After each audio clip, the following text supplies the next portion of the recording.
안녕하세요. 행복부동산 연구소 최지혜입니다. 정부가 전세자금 대출에 대한 분할 상환을 유도하고 나섰습니다. 부동산 시장의 거품이 꺼지면 이른바 깡통전세가 속출할 것을 우려한 건데요. 자세한 내용 잠시 후에 전해드리고요. 대형 개발의 직접적인 수혜지, 송파동의 다세대 주택과 투자금 대비 높은 수익률이 기대되는 동탄의 복층 오피스텔 정보도 준비했습니다. 행복부동산 연구소 지금부터 함께 하시죠.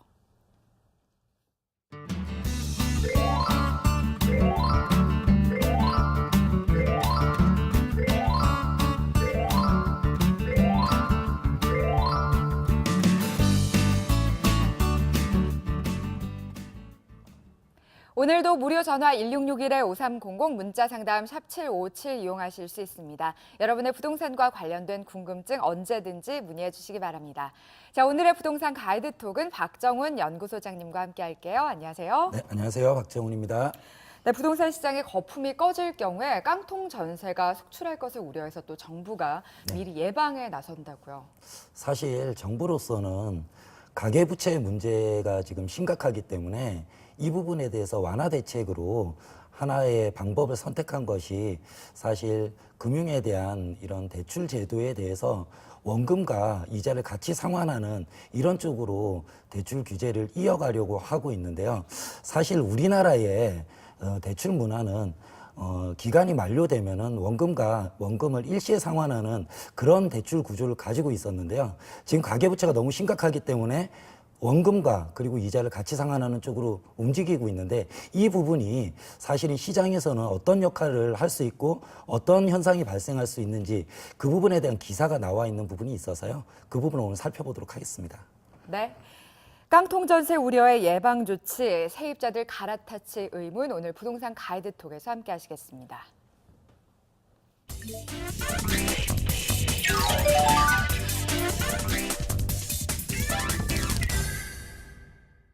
하늘 높은 줄 모르고 치솟던 전셋값에 제동이 걸렸다. 대내외 경제 우려로 부동산 시장의 거품이 꺼지면서 깡통 전세가 속출할 것이라는 예측이 나오고 있는데 결국 전세자금 대출 분할 상환이라는 예방 기사를 들고 나선 정부. 하지만 실효성은 의문인데 부동산 가이드톡에서 전격 진단합니다.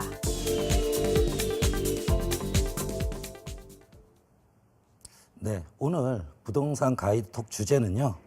깡통 전세 우려의 예방 조치로 전세자금 대출에 대해서 정부가 분할 상환을 유도하는 쪽으로 지금 가닥을 잡고 있는데요. 이 부분들에 대해서 세입자들이 이런 이제 분할 상환에 대한 부분들로 대출을 갈아탈 수 있을지 하는 부분에 대한 동아 일부 기사를 가지고요. 이 부분에 대해서 왜 이런 현상이 일어나고 그리고 앞으로 시장에서 어떤 현상으로 다시 반영될 수 있는지 하는 부분에 대해서 알아보는 그런 시간 가져보도록 하겠습니다. 먼저 표를 좀 보시면은요. 은행권 전세자금 대출 잔액 추이가요. 2012년부터 2016년까지 계속해서 올라가고 있는 것을 볼 수 있습니다. 그 말의 의미는 사실은 전세를 선호하는 분들이 굉장히 많아지고 있다는 것이기도 하고요. 또 다른 한면에서는요. 이렇게 전세 자금들이 계속해서 대출이 일어나서 전세 자금으로 들어가고 있는 것을 보여주는 것이라고 볼 수 있겠습니다. 그리고 그 옆표에서요. 아파트 전세금 평균값 추이를 보시면은요. 역시 2012년에 비해서요. 2016년도에 전세금이 평균값이 굉장히 많이 올라가고 있음을 볼 수 있습니다. 이런 현상으로 봤을 때 우리 지금 시장에서는요. 전세금은 전세보증금은 계속해서 올라가고 있고요. 이런 전세에 대한 인기들이 굉장히 많이 늘어나고 있다는 것을 알 수 있고요. 이 부분에 전세금에 대한 일정 부분 그리고 아니면 많은 부분을 전세자금 대출을 내어서 세입자들이 움직이고 있다 하는 것을 알 수 있습니다. 이런 부분들이 지금까지는요. 사실은 어떤 유예 기간을 두고 그 기간 이후에 전체적인 원금을 상환하든지 또는 기간을 연장하든지 하는 우리나라의 대출 제도에서 원리금 일시 상환 쪽에 있는 대출에 대한 것들을 가지고 있었는데요. 지금 올해부터 가계부채 문제가 굉장히 심각해지다 보니까 올해 부동산 시장에서요, 정부가 계속해서 취하는 정책이 대출을 억제시키기 위한 노력을 하고 있습니다. 그래서 우리 대출 규제라는 부분들에 있어서 주택담보대출에 있어서도요, 원리금 균등 상환 방식을 취하고 있고요. 그리고 지금 뭐 몇 달 전에, 몇 주 전이죠. 몇 주 전에 이런 이제 저금리 기조가 계속 유지되면서 시중의 화폐가 계속 돌아다니게 되는데요. 이 화폐들이 계속해서 부동산 쪽에서도 일부 강남의 재건축 시장으로 많이 몰리는 이런 현상을 좀 배제하기 위해서 집단대출, 그러니까 중도금 집단대출이라든지 집단대출 부분에 있어서도 9억 원 이상의 고가주택에 대해서는 대출을 규제하는 그런 현상을 지금 보이고 있고요. 그 이외에 또 하나 지금 규제가 나타날 수 있는 것들이 이렇게 전세 자금에 대한 대출들에 있어서도 세입자들이 원금과 또는 그리고 이자를 같이 상환해야 되는 이런 쪽으로 전체의 대출 규제가 이어지고 있는 것 같습니다. 이런 부분들은 사실은 계속 제가 말씀드리는 가계부채 문제를 해결하기 위한 그런 정부의 선제적인 필수적인 그런 대책들이겠지만 시장에서는요, 우리나라에서 지금 월세 시장이 굉장히 뜨거운데요. 이 월세 시장이 뜨겁다는 의미는 다른 의미로 수익형 부동산이 각광을 받는다는 것입니다. 그런데 그런 와중에서도 지금 저금리 기조가 유지되기 때문에요, 이런 전세자금 대출을 가지고 전세를 얻게 되었을 때는 사실은 이자 부분이라는 게 굉장히 적게 되는데, 만약에 이런 부분들이 원금과 같이 상환이 될 수 있어야 되는 이런 문제가 발생한다면요, 세입자의 입장에서는 결국은 물론 자기 가계의 부채는 줄어드는 그런 현상은 있겠지만 월마다 나가는 비용들이 계속 늘어날 수 있는 그런 부작용이 발생할 수 있습니다. 그런 부분들에 대해서 신문 기사에서는요, 얘기를 하고 있는데요. 지금부터 신문 기사 내용을 좀 보시면은요,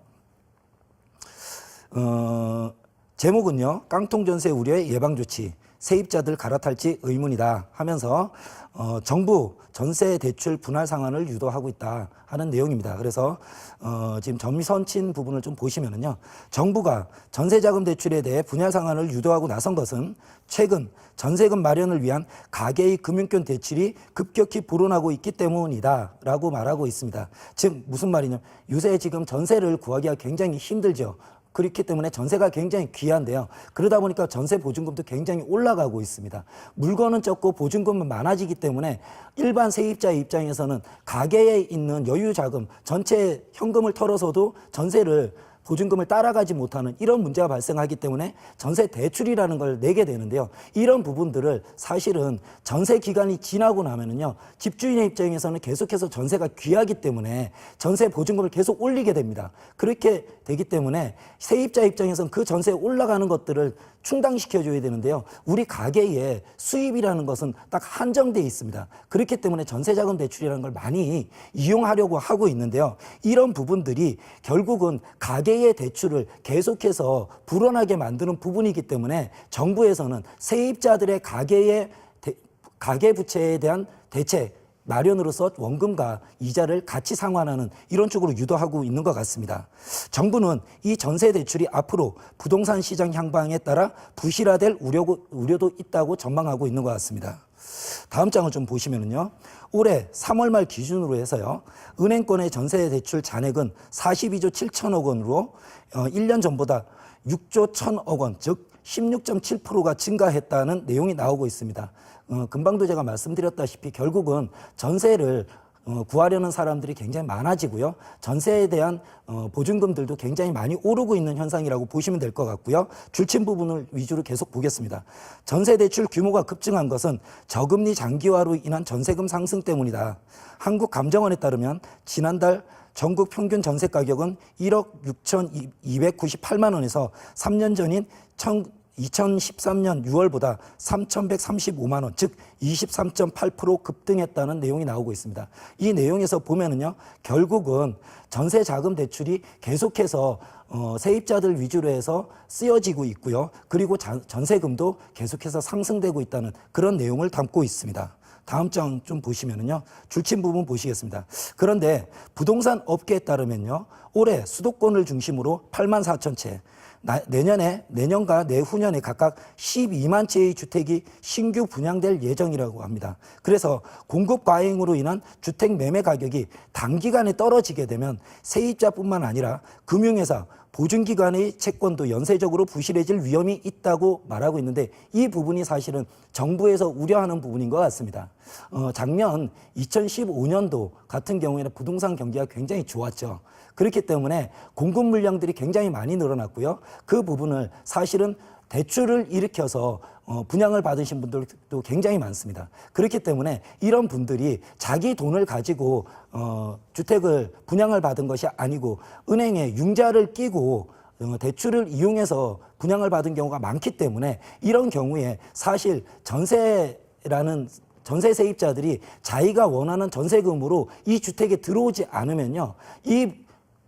신규 공급되는 이런 아파트들을 분양받으신 분들은 사실은 자기 돈으로 주택을 구매한 것이 아니기 때문에 가계부채의 위험에 노출될 수 있고요. 이런 부분들이 사실은 전세 세입자가 전세보증 대출을 이용해서 들어갔다고 하더라도 집주인이 이런 금융위기에 봉착하게 되면은요, 이 세입자의 전세 자금들도 안전하지 못하게 됩니다. 그런 것들이 사실 또 다른 한면으로는요, 이 전세 자금조차도 또 금융권의 전세 자금 대출을 이용해서 세입자가 들어갔기 때문에 이 부분이 결국은 금융권까지도 부실을 가져올 수 있다는 위험성을 심각하게 인식하고 있다고 보시면 될 것 같습니다.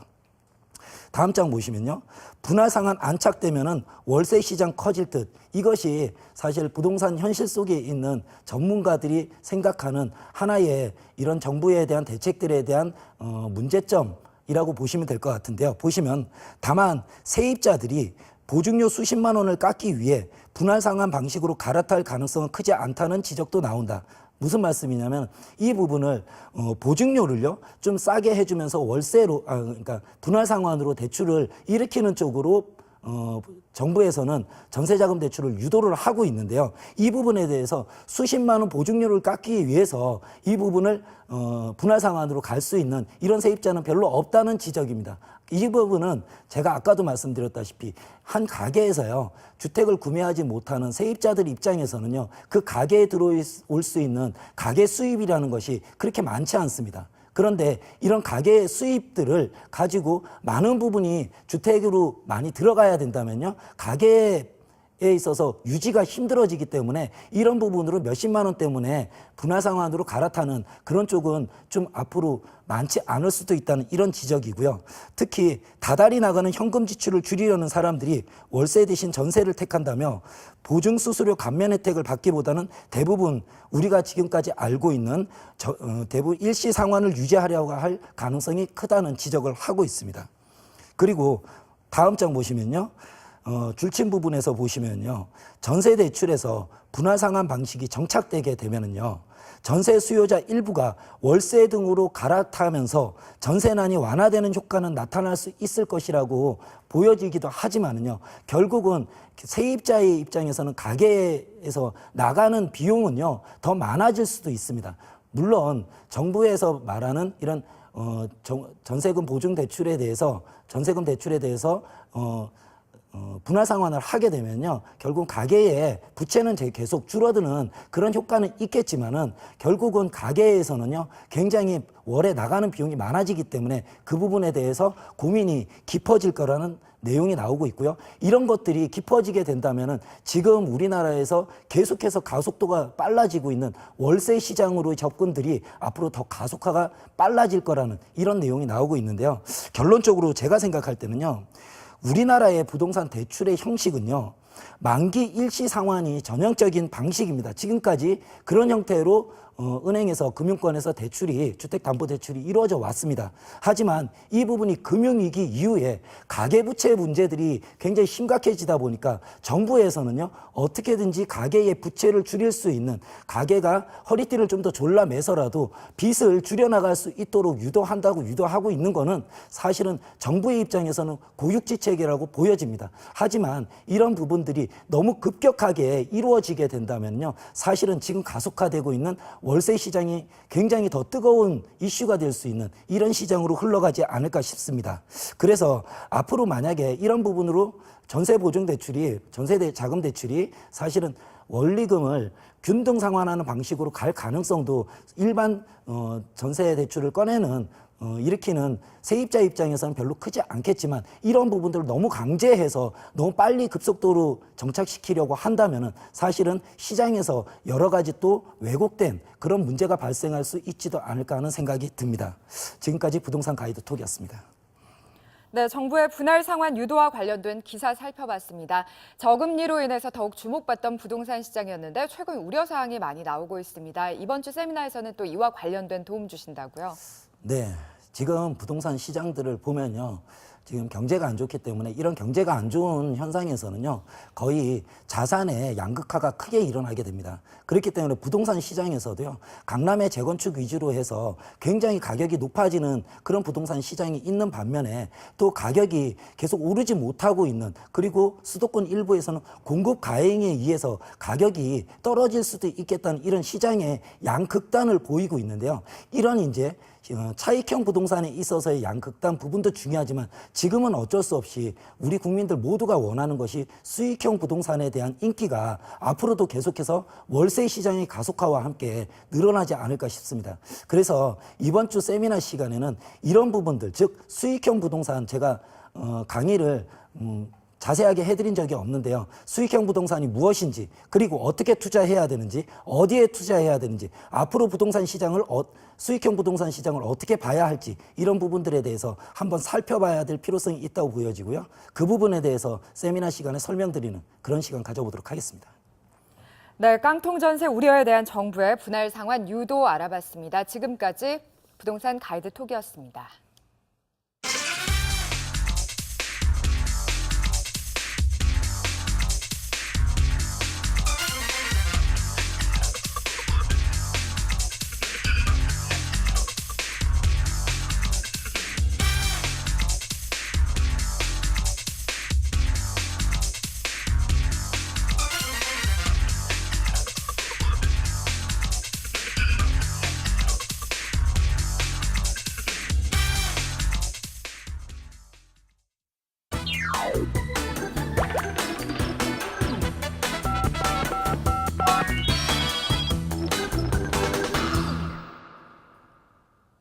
여러분의 궁금증 상담으로 풀어드리는 5300 상담소입니다. 오늘도 무료 전화, 문자 상담 많은 이용 부탁드릴게요.